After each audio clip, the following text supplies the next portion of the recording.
नमस्कार, जय श्री महाकाल, जय माँ बगलामुखी। मैं रिक्की मिश्रा स्वागत करता हूँ आप सभी का मेरे चैनल कुंडली विचार में।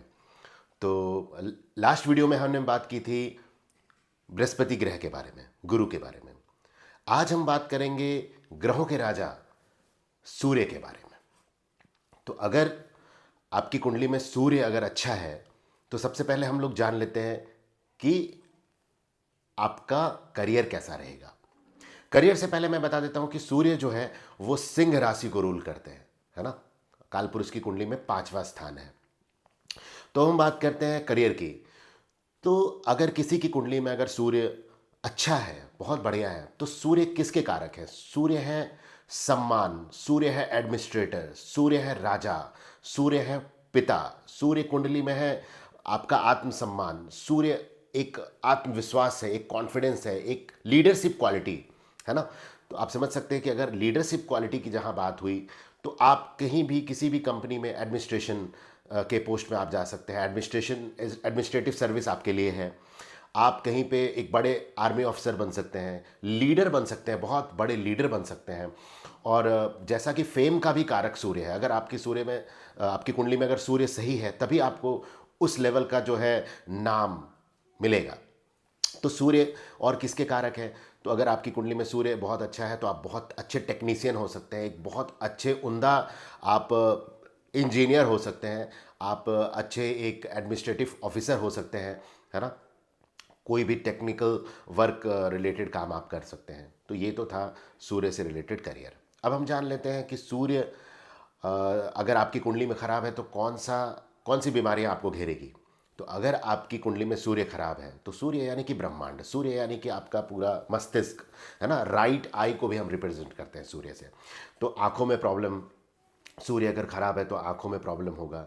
अगर आपकी कुंडली में सूर्य खराब है तो आपको ब्रेन हैमरेज होने का चांस तब बनता है जब सूर्य के साथ राहु की युति बहुत ही प्रबल युति हो। राहु अगर युवावस्था में हो, सूर्य भी युवावस्था में हो, मकर लग्न की कुंडली हो या कुंभ लग्न की कुंडली हो, सूर्य अगर फर्स्ट हाउस में बैठे हैं, 12वें घर पे बैठे हैं, है ना, या तीसरे घर पे बैठे हैं या चौथे घर पे बैठे हैं, सूर्य ग्रहण दोष बना दिए, छठे घर पे बैठे हैं, 8वें घर पे सूर्य मृत्यु कारक नहीं होते हैं, क्योंकि सूर्य और शनि यही दो एक ऐसे प्लैनेट हैं जो 8वें घर पे मतलब अपने हिसाब से चलते हैं। शनि शनि कैसे है 8वें घर पे? तो शनि का चाल ही स्लो है और कालपुरुष की कुंडली में स्लो चाल भी है और वो तो अपने हिसाब से मृत्यु आएगी। तो जिस किसी भी की भी कुंडली में सूर्य और शनि ये दो प्लैनेट 8वें घर पे बैठते हैं तो समझ लीजिए कि लंबी उम्र का वरदान है। हाँ, साथ में और भी देखना पड़ेगा कि और कोई ऐसा योग तो नहीं बन रहा है। हाँ, सूर्य ग्रहण दोष होगा तो डेफिनेटली लंबी आयु होगी, लेकिन ब्रेन रिलेटेड प्रॉब्लम होगा। और मोस्टली जैसा कि मैंने बताया कि छठे, तीसरे, चौथे, फर्स्ट हाउस, अगर मकर लग्न का कुंडली है, कुंभ लग्न का कुंडली है ना, तो इस तरीके की कुंडली है, या 7वें घर पे अगर आपका सूर्य ग्रहण दोष बना रहा है या आंशिक सूर्य ग्रहण दोष बनाता है तो थोड़ी बदनामी, पिता की बदनामी होती है अगर सूर्य के साथ केतु की युति है तो। और सूर्य के साथ राहु की युति अगर रहेगी तो डेफिनेटली अगर युवावस्था में है, प्रबल अगर योग है और उसका महादशा अंतरदशा चल गया, सूर्य का महादशा और अंतरदशा में अगर राहु चलेंगे, या अगर आपकी कुंडली में साथ ही साथ अगर योगिनी महादशा में भी संकटा चल रहा है तो ऐसे जातक का ब्रेन हैमरेज होने का चांस होता है। मोस्टली ब्रेन हैमरेज अगर आप देखेंगे तो उस जातक की कुंडली अगर निकाल के देखेंगे तो सूर्य की महादशा अंतरदशा चल रही होगी या सूर्य बहुत ही खराब तरीके से प्लेस्ड होंगे उसकी कुंडली में। अब आप और जान लेते हैं कि सूर्य के साथ राहु का ग्रहण दोष बनता है ना। सूर्य के साथ केतु का आंशिक ग्रहण दोष बनता है। दोनों के साथ इनकी अति शत्रुता है, ग्रहण लगाते हैं सूर्य को राहु और केतु। और सूर्य के साथ और बुध का अगर युति अगर हो जाता है तो बुधादित्य योग एक अच्छा योग बना माना जाता है कुंडली में। सूर्य के साथ अगर बुध बैठ जाते हैं तो, सूर्य के साथ अगर शुक्र बैठे हैं तो भी जातक अय्यासी के तौर पे चला जाता है। अगर सूर्य अगर खराब है कुंडली में तो इस तरीके का योग अगर सूर्य देते हैं। सूर्य से रिलेटेड और कौन कौन सी बीमारी हो सकती है? तो सूर्य से रिलेटेड हार्ट का प्रॉब्लम हो सकता है, हार्ट डिजीजेज हो सकता है, ब्रेन से के अलावा हार्ट का प्रॉब्लम हो सकता है, बोन से रिलेटेड प्रॉब्लम हो सकता है, टीबी भी हो सकता है ना। और चश्मा लग सकता है, आँखों में प्रॉब्लम हो सकता है, जातक के मस्तिष्क में प्रॉब्लम होगा। मोस्टली अगर जो एबनॉर्मल होते हैं, बहुत सारी मैंने कुंडलियाँ ऐसी देखी है जिसमें मतलब कोई एक बच्चा एबनॉर्मल है या मेंटली थोड़ा उतना स्टेबल नहीं है या उस तरीके का, तो उन सभी कुंडलियों में मैंने ये देखा है, जो मेरा अध्ययन रहा है, कि सूर्य खराब है उसकी कुंडली में। सूर्य शनि के साथ युति बना लिए हैं, राहु के साथ युति बना लिए हैं, सूर्य गलत भाव में बैठे हुए हैं, है ना। तो इस तरीके का योग सूर्य खराब होने की वजह से आपकी कुंडली में बनता है। अब हम बात करते हैं सूर्य की दृष्टि के बारे में। तो सूर्य को भी 7वीं दृष्टि प्राप्त है।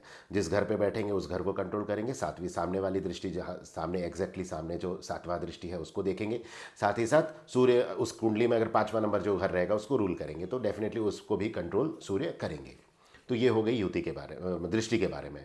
युति के बारे में मैंने बता ही दिया कि बुध के साथ सूर्य की युति बुधादित्य योग बनाता है। सूर्य के साथ गुरु की जो युति होती है वो शिक्षक योग बनाता है। जी हाँ, शिक्षक योग बनाता है कुंडली में। और शुक्र के साथ अगर सूर्य की युति है तो जहाँ तक थोड़ा गलत संगत में पड़ सकता है, अगर शुक्र और सूर्य दोनों ही कुंडली में खराब हैं। और तो इस तरीके का योग बनाता है कुंडली में। हाँ, अब सूर्य को सही करने का उपाय क्या है? तो अब देखिए कितना लॉजिकल मैं आपको बता रहा हूँ कि साइंटिफिकली अगर आप देखिए तो सूर्य किसी की भी कुंडली में अगर ख़राब होते हैं तो उसको सबसे पहले तो सूर्य मतलब रविवार के दिन नमक का त्याग करना चाहिए, नमक कम खाना चाहिए। अब देखिए कि हार्ट का प्रॉब्लम है, नमक कम अगर खाएगा जहाँ तक, तो डेफिनेटली उसका कोलेस्ट्रॉल लेवल या उसका ट्राइग्लिसराइड या जो भी चीज़ है वो भी कंट्रोल में रहेगी। अब देखिए मंगल से भी कितना इंपॉर्टेंट है कि मंगल किसी के अगर कुंडली में ख़राब है तो उसको चीनी का प्रयोग कम करना चाहिए। चीनी जो है वो शक्कर डाल के सूर्य के साथ, सूर्य को जब आप जल अर्पित करते हैं तो शक्कर डाल के या गुड़ डाल के अर्पित करना चाहिए। मंगलवार के दिन आपको मीठा नहीं खाना चाहिए। अब देखिए ये सब चीज़ें कैलकुलेटिव, अगर साइंटिफिकली भी अगर आप देखें तो किसी का अगर कोलेस्ट्रॉल बढ़ा हुआ है, हार्ट का प्रॉब्लम है, तो उसको शुगर और सॉल्ट ये दोनों कम करना चाहिए। तो ये देखिए कितना लॉजिकल है एस्ट्रोलॉजी। तो ये एक हो गया। साथ ही साथ आप अगर सूर्य को सही करना चाहते हैं तो सूर्य देव की उपासना करें। सूर्य देव का जो तांत्रिक मंत्र है ओम घृणी सूर्याय नमः का जाप करें। बुधादित्य, अगर आपको सूर्य को और मजबूत करना है तो आप आदित्य हृदय स्तोत्र का पाठ करें। आदित्य हृदय स्तोत्र का पाठ करने से भी बहुत सूर्य प्रसन्न होते हैं। सूर्य चूँकि साक्षात नारायण है, विष्णु नारायण की जैसे ही सूर्य नारायण की संज्ञा दी गई है, तो साक्षात नारायण है और सूर्य सभी ग्रहों के राजा हैं, तो सूर्य को सही करना बहुत ज़रूरी है। तो उसके लिए आप तांत्रिक मंत्र का जाप कर सकते हैं, आप सूर्य को जल अर्पित कर सकते हैं। और जल अर्पित करने का भी एक प्रॉपर विधि है। वो विधि क्या है?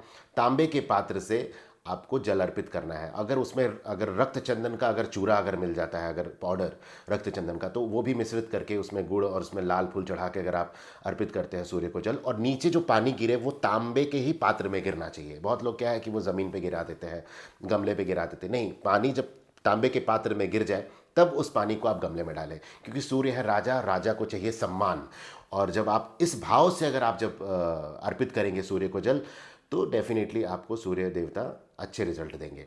अब देखिए किसी की कुंडली में अगर सूर्य खराब होता है तो वो जहाँ तक लेट उठता है, लेट उठने का भी कारण है। अभी यहाँ पे भी अब मैं आपको साइंटिफिकली बता देता हूँ कि अगर आप मोस्टली अगर आप स्टडी करेंगे, जिस किसी के भी कुंडली में ब्रेन हैमरेज का चांस बनता है या ब्रेन हैमरेज होता है, मोस्टली अगर आप केस स्टडी आप देख सकते हैं तो उसमें आप देखेंगे कि वो जहाँ तक लेट नाश्ता करता है, नाश्ता स्किप करता है, तो डेफिनेटली लेट उठेगा तो नाश्ता स्किप करेगा, डायरेक्ट खाना खाएगा, खाने के टाइम पे नाश्ता करेगा, तो इस तरीके का रूटीन उसका बिगड़ेगा और उसका सूर्य खराब होगा और उसको इस तरीके की बीमारी हो सकती है। तो सबसे इम्पॉर्टेंट है कि आप अपने रूटीन को सही करें और सूर्य को सही करने का ये तरीका था।